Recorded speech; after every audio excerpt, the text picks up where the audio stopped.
সন্দেশখালী নিয়ে বিস্ফোরক রেখা পাত্র ঢাকঢোল সহযোগে প্রচার করতে দেখা যায় তাকে। প্রতিদিনের মতো শনিবার 18ই মে প্রচারে বেরিয়ে রেখাকে স্বাগত জানাতে দেখা গেল এলাকার মানুষদের।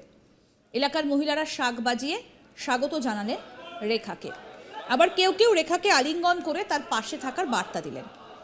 শনিবার হারোয়ার খাসবালান্দা গ্রাম পঞ্চায়েতের নিত্যবাজার এলাকায় সকাল থেকেই জনসংযোগ করতে দেখা যায় বসিরহাট লোকসভার বিজেপি প্রার্থী রেখা পাত্রকে।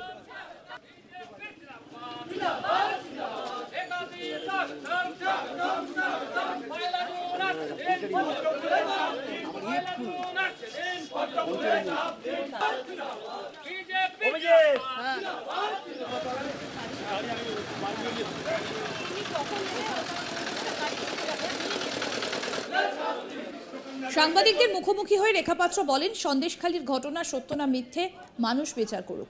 সন্দেশখালীর সমস্ত ঘটনার জন্য তৃণমূল দায়ী। হারোয়ায় ভোট প্রচারে এসে বললেন বসিরহাট লোকসভার বিজেপি প্রার্থী রেখা পাত্র। শনিবার সন্দেশখালীর বেরমজুর এলাকায় এক নাবালিকাকে ধর্ষণের চেষ্টার অভিযোগ উঠেছে। আর সেই প্রসঙ্গে এদিন রেখা পাত্র বলেন, সন্দেশখালীর ঘটনা সত্য না মিথ্যে মানুষ বিচার করুক। আর এই ঘটনাকে কেন্দ্র করে ইতিমধ্যেই চাঞ্চল্য ছড়িয়েছে। অভিযুক্ত তৃণমূল নেতার যে অভিযুক্ত ব্যক্তি অর্থাৎ যার দিকে অভিযোগের আঙুল উঠছে সে তৃণমূল নেতার ছেলে বলে সূত্র মারফত জানা গিয়েছে। তবে বিষয়টা নিয়ে এখনো সন্দেশখালী থানায় অভিযোগ দায়ের হয়নি। আসুন শোনাই কি বলছেন বিজেপি প্রার্থী রেখা পাত্র। এটা তো এরকম তৃণমূল করেই আসছে। তৃণমূল মা বোনদের যেমন করে ধর্ষণ করে আসছিল, এতদিন বলছিল মিথ্যে ঘটনা মিথ্যে ঘটনা। এখন পুরো পশ্চিমবঙ্গ জানতেই পারছে যে তৃণমূল এতদিন করে এসেছিল সেটা মিথ্যে, আর এখন করছে সত্যি। এখন মানুষ বুঝুক, মানুষ দেখুক, এতদিন যে মানুষের কাছে মিথ্যে বার্তাগুলো দিচ্ছিল সেগুলো সত্যি না আজকের ঘটনাটা সত্যি, সেটা মানুষ এই বিচার করুক। অবশ্যই তৃণমূলের নেতারাই করছে। আমাদের প্রতিনিধি তপন মণ্ডল কি প্রতিবেদন তুলে ধরলেন, আসুন শুনি। বসিরহাট লোকসভা কেন্দ্রের বিজেপি প্রার্থী রেখা পাত্র, তিনি প্রার্থী হওয়ার পর থেকেই বসিরহাট লোকসভা কেন্দ্রের বিভিন্ন প্রান্তে এক প্রকার চষে বেড়াচ্ছেন বলা যায়। অর্থাৎ তিনি প্রচারে বেরিয়ে এলাকার মানুষের সঙ্গে জনসংযোগ করছেন এবং আমরা যেদিন যেখানে তাকে দেখতে পাচ্ছি সেদিনই কিন্তু বলা যায় যে তাকে দেখার জন্য সন্দেশখালীর এই প্রতিবাদী এই রেখা পাত্রকে দেখার জন্য বসিরহাট মহকুমার পাশাপাশি বসিরহাট লোকসভা কেন্দ্রের বিভিন্ন প্রান্তের মানুষ কিন্তু মুখিয়ে আছেন। আর সে কারণেই তিনি যেখানে যাচ্ছেন সেখানে মেয়েদেরকে দেখা যাচ্ছে যে শঙ্খ বাজিয়ে উলুধ্বনি দিয়ে তাকে স্বাগত জানাতে, পাশাপাশি সুযোগ পেলেই মহিলারা তাকে আলিঙ্গন করছেন, কাছে টেনে নেওয়ার চেষ্টা চালাচ্ছেন।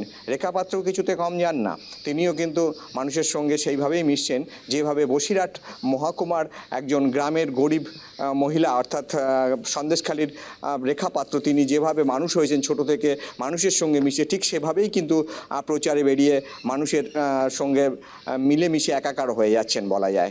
আজ আমরা হারোয়াতে তাকে দেখতে পেলাম যে তিনি প্রচারে বেরিয়েছেন এবং সেখানেও কিন্তু মানুষের ঢল, রাস্তার দুপাশে তাকে দেখতে মানুষ দাঁড়িয়ে থাকলেন এবং কখনো কখনো দেখা গেল যে রেখা পাত্র তিনি নিজেও তাদের বয়স্কদের প্রণাম করার পাশাপাশি মহিলাদের সাথে আলিঙ্গনবদ্ধ হলেন।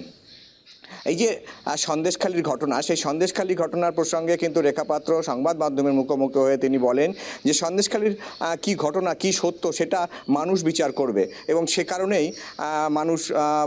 যেহেতু মানুষ বিচার করবে সে কারণেই তিনি জেতার বিষয়ে আশাবাদী। এই কারণেই যে সন্দেশখালীর ঘটনা দিনের পর দিন বেশ কিছু ঘটনা প্রকাশ্যে আসে, নতুন করে আরও কিছু ঘটনা প্রকাশ্যে এসছে। যেমন গঙ্গাধর কয়ালের যে ভিডিও প্রকাশ্যে এসে সেটাকে বিজেপি নেতাকর্মীদের দাবি যে সেটা একটা ফেক, অর্থাৎ টাকার বিনিময়ে সেটাকে বানিয়ে তার উপরে কম্পিউটারের সাহায্য নিয়ে সেটাকে অন্যরকমভাবে মানুষের সামনে আনা হয়েছে। অর্থাৎ গঙ্গাধর কয়াল বিজেপির নেতা, তিনি যা বলতে চাননি সে কথাই তার মুখে বসানো হয়েছে, এমন কথাও কিন্তু বলতে শোনা গেছে বিজেপি নেতাকর্মীদের। পাশাপাশি এলাকার যে তৃণমূল নেতাকর্মীরা তারাও কিন্তু বিজেপির চক্রান্তের গন্ধ পাচ্ছে এবং এই যে দুই রাজনৈতিক দল বিজেপি এবং তৃণমূল, এই দুই দলের রাজনৈতিক চক্রান্তে একে অপরের বিরুদ্ধে যে চক্রান্তের অভিযোগ উঠছে সেটা মানুষ কতটা নেবে সেটা কিন্তু আগামী 1 জুন মানুষ ভোট দেবে এবং তারপর যখন 4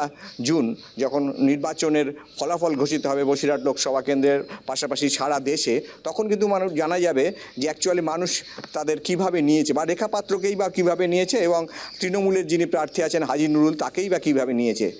যদিও হাজি নুরুল গোটা ঘটনাটাকে ছোট ঘটনা বলে দেখানোর চেষ্টা করছে এবং তার দাবি যে সন্দেশখালীর একটা ঘটনা, এই যে ছোট্ট ঘটনা, এই ঘটনায় তেমন কোনো প্রভাব পড়বে না, অন্তত তার জেতার বিষয়ে তিনিও আশাবাদী এবং তিনি কোনো রকমভাবেই তার জেতায় কোনো অন্তরায় হবে না এই রেখাপাত্রের প্রচার বা অন্য কিছুতেই।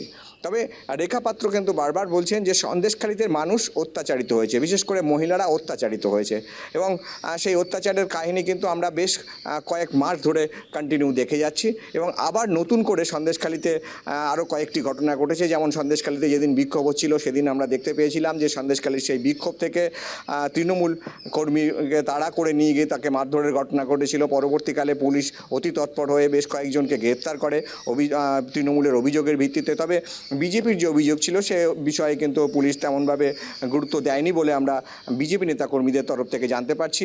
এবং আরও একটি নতুন ঘটনা আজ সামনে এসছে।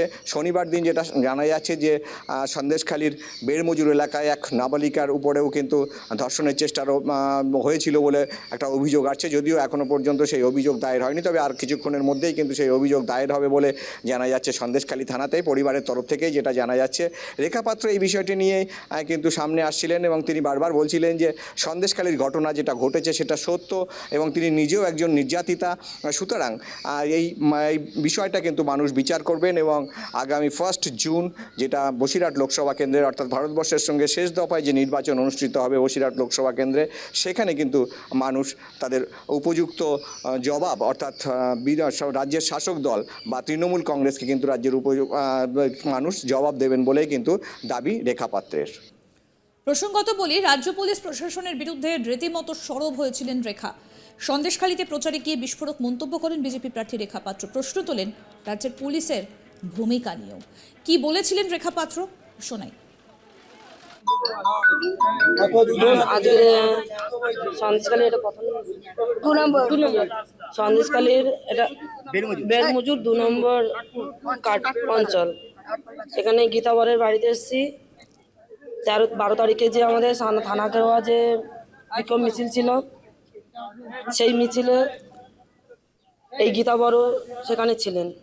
আমরা সেখানে শুধুমাত্র বিনা দোষে অ্যারেস্ট করছে, আর যারা দোষী তাদেরকে কেন অ্যারেস্ট করা হচ্ছে না, আর যারা দোষী না, যারা সাধারণ পাবলিক তাদের কেন অ্যারেস্ট হচ্ছে। আমরা এই কারণে একটা বিক্ষোভ মিছিল দেখিয়েছিলাম, থানা ঘেরোয়া করেছিলাম। আমরা পুলিশ প্রশাসনের কাছে যাদের উপরে অত্যাচার করেছে তাদেরকে নিয়ে এফআইআর দায়ের করতে গেছিলাম। সেখান থেকে 13 তারিখে এই গীতা বরকে অ্যারেস্ট করা হয়েছে। একে সকালবেলা ঘুমের থেকে ওঠার সাথে থেকে জোর করে পুলিশ টেনে হিঁচড়ে রাস্তা থেকে তুলে নিয়ে চলে। আরও আপডেট পেতে দেখতে থাকুন আজ তাক বাংলার ইউটিউব চ্যানেল।